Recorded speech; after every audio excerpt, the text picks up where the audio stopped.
ഏറ്റവും വലിയ അത്ഭുതത്തിന്റെ വേദഗ്രന്ഥമാണ് നമ്മൾ കേട്ടിട്ടുണ്ട്. അതിന്റെ പ്രധാനപ്പെട്ട തെളിവേടെന്നറിയോ? അത് 21-ാം നൂറ്റാണ്ടെത്തിയിട്ടും ഖുർആൻ വെല്ലുവിളിച്ചൊരായത്തിന് പകരം ഒരായത്ത് കൊണ്ടുവരാൻ സാധിക്കാത്തത് മാത്രമല്ല, അള്ളാഹുവിന്റെ ഖുർആനിന്റെ അമാനുഷികത ഏതെന്നറിയോ? നമുക്കെല്ലാവർക്കും അറിയുന്ന, നിത്യമായി നമ്മൾ പാരായണം ചെയ്യുന്ന ഒരു സൂറത്തിനെ കുറിച്ച് ചിന്തിച്ചാൽ മതി. അള്ളാഹുവിന്റെ ഖുർആൻ ഏതെന്നറിയാൻ ആദരവായ പ്രവാചകൻ നബി മുഹമ്മദ് മുസ്തഫ. ഉറക്കെ ചിന്തിക്കണേ.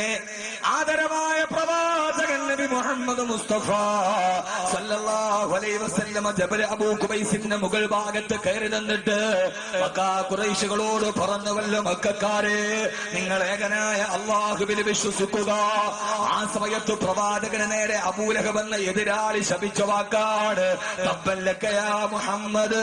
ഓ മുഹമ്മദ്, നിന്റെ രണ്ട് കൈകളും നശിച്ചു പോകട്ടെ മുഹമ്മദ് സല്ലല്ലാഹു അലൈഹി വസല്ലം.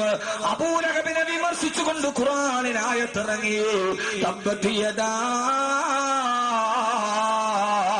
അബീ ലഹബി വതബ്ബ മാ അഗ്നാ അൻഹു മാലുഹു വമാ കസബ സയസ്ലാ നാരൻ ذات لهب وامرأته حمالة الحطب في جيدها حبل من مسد.